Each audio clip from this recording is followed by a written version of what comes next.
Assalamualaikum warahmatullahi wabarakatuh. Nama saya Cindy Halifah, nomor induk mahasiswa 2110500024.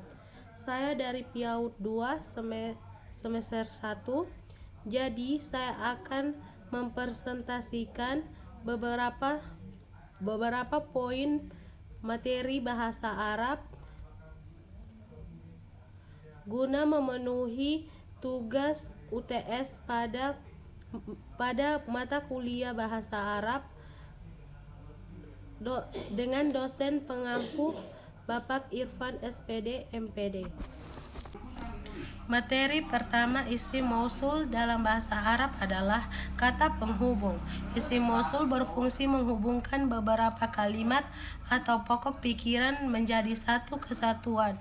Isim mausul tidak dapat berdiri sendiri tanpa adanya sila. Maka dari itu, dalam membuat kalimat isim mausul harus menyertakan sila. Isim mausul digolongkan ke dalam isim ma'rifat karena memperjelas kata benda yang sudah jelas. Kalimat yang jatuh setelah isim mausul disebut sila atau anak kalimat. Dalam menggunakan isim mausul harus memperhatikan apakah akan digunakan untuk memperjelas kata benda yang tergolong muzakkar atau muannas. Hal ini dikarenakan bentuk isim mausul juga harus muzakkar. Bila kata bendanya muannas, isim mausul juga harus muannas. Isim mausul juga mengalami perubahan jika digunakan untuk memperjelas kata benda yang jumlahnya 2 mutsanna atau lebih dari 2 jamak. Ada 6 huruf isim mausul, yaitu pertama, isim mausul untuk mufrad bentuk tunggal muzakkar allazi. Kedua, isim mausul untuk muannas bentuk kedua muzakkar allazani. Ketiga, isim mausul untuk jamak muzakkar allazina. Keempat, isim mausul untuk mufrad bentuk tunggal muannas allati. Kelima, isim mausul untuk musanna bentuk kedua muannas allatani. Keenam, isim mausul untuk jamak muannas allani. Materi kedua, al-harfu al-istifham. Istifham adalah suatu ucapan yang digunakan untuk menanyakan sesuatu agar mengetahui apa yang diketahui. Macam-macam kata istifham. Kata tanya istifham merupakan bagian dari bahasa percakapan yang digunakan manusia dalam kehidupan sehari-hari ketika berkomunikasi dengan yang lainnya. Kata tanya istifham terbagi menjadi 2, yakni pertama berupa huruf istifham 1 hamzah dan hal yang memiliki arti apakah. Kedua, istifham yang berbentuk isim seperti ma, apa, muannas, siapa, kayyafu, bagaimana, dan lain-lain. Materi ketiga, nakira. Isim nakira indefinitif adalah setiap isim yang menunjukkan pada makna yang tidak ditentukan atau makna umum. Biasanya diakhiri dengan tanwin dan atau tidak diawali dengan alif lam. Contoh isim nakirah: kitabu, buku, ulya, tinggi, sufro, kecil, tolibuna, siswa-siswa, masajidu, masjid-masjid, madrasatu, sekolah, insanu, manusia, mar'atu, perempuan. Kedua, ma'rifah. Isim ma'rifah definitif adalah setiap isim yang menunjukkan makna tertentu atau definitif. Adapun yang termasuk isim ma'rifah adalah sebagai berikut. Pertama, isim dhamir. Isim dhamir adalah isim ma'rifah dan mabni yang menunjukkan mutakallim, mukatab, dan gaib.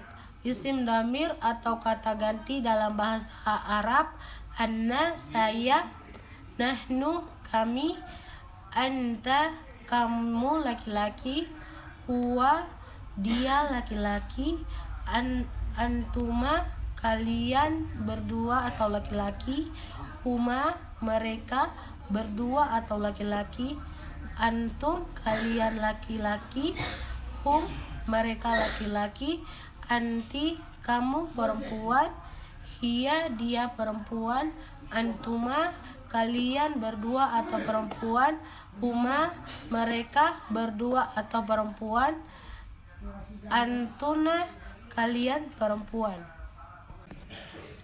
Materi keempat, mubtada dan khobar memiliki pengertian yang berbeda.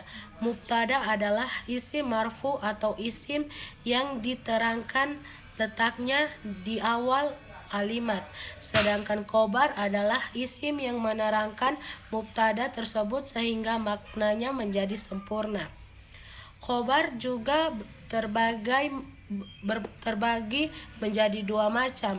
Khobar pertama terdiri dari satu kata isim. Isimnya bisa berupa isim mufrad, isim musanna, ataupun isim jama'. Khobar kedua terdiri dari kalimat jumlah mufidah dan semi kalimat sibul jumlah. Mubtada memiliki kaidah sebagai berikut. Setiap mubtada harus marfu. Umumnya mubtada terletak di awal kalimat, tetapi pada kasus-kasus tertentu bisa tidak demikian. Secara umum mubtada itu ma'rifah bukan nakirah. Mubtada bisa juga berupa isim domir. Sedangkan kaidah khobar adalah khobar harus sesuai dengan mubtada dalam hal bilangannya, mufrad, musanna, atau jamaknya. Khobar harus sesuai dengan mubtada dalam hal jenis muzakkar atau muannasnya. Jenis-jenis mubtada khobar dan contohnya. Ada dua macam, yaitu mubtada isim dohir dan mubtada isim domir. Mubtada isim dohir adalah mubtada yang lafaznya menunjukkan pada musamanya, sesuatu yang mempunyai nama tanpa dikoidi. Contoh, Muhammadu qaimu, Muhammad berdiri. 2.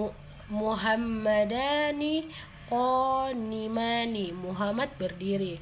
3. Muhammaduna qaimuna, banyak Muhammad berdiri. Mubtada isim domir. Mubtada isim domir adalah mubtada yang terdiri dari domir munfasil, kata ganti terpisah.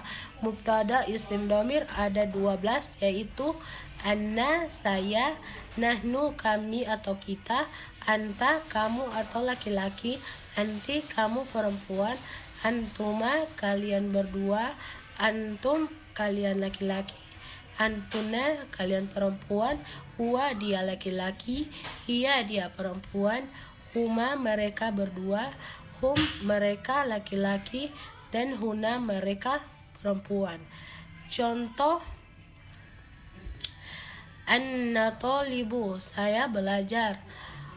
Huma tolibani, mereka berdua laki-laki adalah pelajar.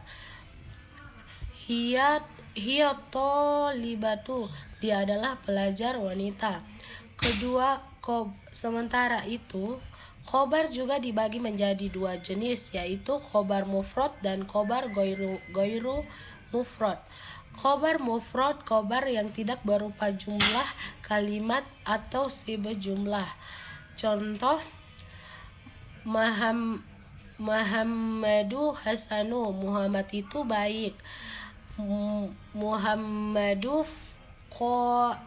qaimu fil fasli, Muhammad telah berdiri di depan kelas. Khobar khairu mufrad, khobar yang bukan dari mufrad. Ada 4 macam khobar ghairu mufrad, yaitu dorof, jar, majrur, jumlah fi'liyah, dan jumlah ismiyah. Contoh, Muhammadu indika, Muhammad di sisiku.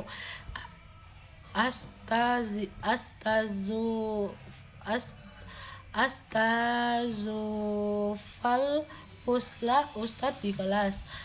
Fatimatu fil baiti, Fatimah di rumah. Materi kelima, huruf jar adalah huruf tertentu yang membuat kata benda isim menjadi majrur. Contoh majrur untuk isim mufrad adalah tanda harokat kasrah. Kaidah huruf jar itu setelahnya adalah isim, ia bersambung pada isim. Huruf jar itu tidak bersambung pada fiil, kata kerja yang terikat waktu. Huruf jar merupakan tanda pengenal isim. Contoh dan jumlah huruf jar berjumlah 9 huruf, yaitu min, dari, ila, ke, an, dari, ala, di atas, fiya, di dalam, rubah, banyak atau sedikit, ba, dengan, ka, seperti, la, milik atau kepunyaan.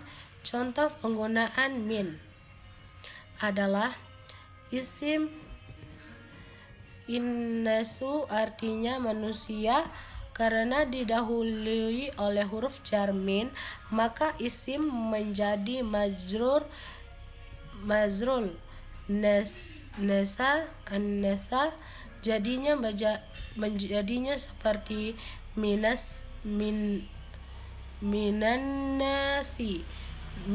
nasi, artinya dari manusia. Contoh penggunaan ila adalah isim suku, artinya pasar. Karena didahului oleh huruf jar ila, maka isim menjadi majrurnya suki, jadinya seperti ila suki, artinya ke pasar. Contoh penggunaan an adalah isim an-nabiyu, artinya nabi. Karena didahului oleh huruf jar an, maka isim menjadi majrurnya an-nabayu, jadinya anin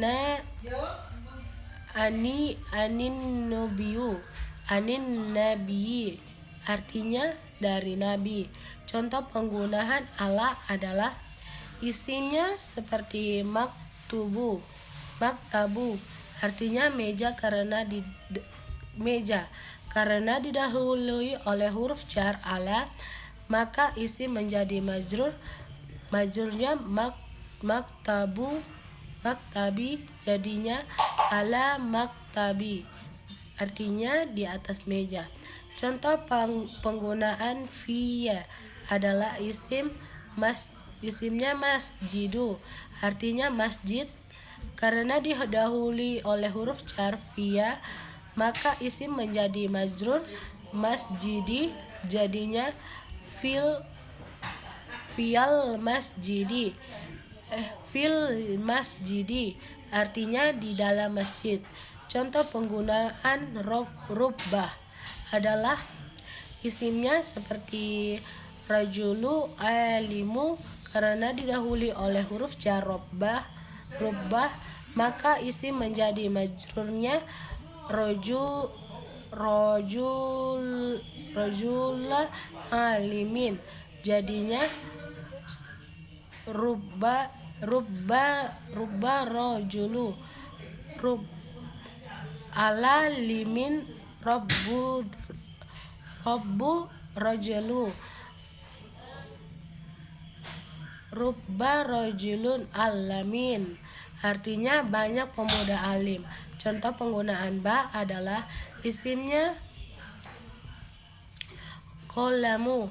Karena didahului oleh huruf jar ba, maka isim menjadi majrurnya qalami, jadinya bil kalami, artinya dengan pena.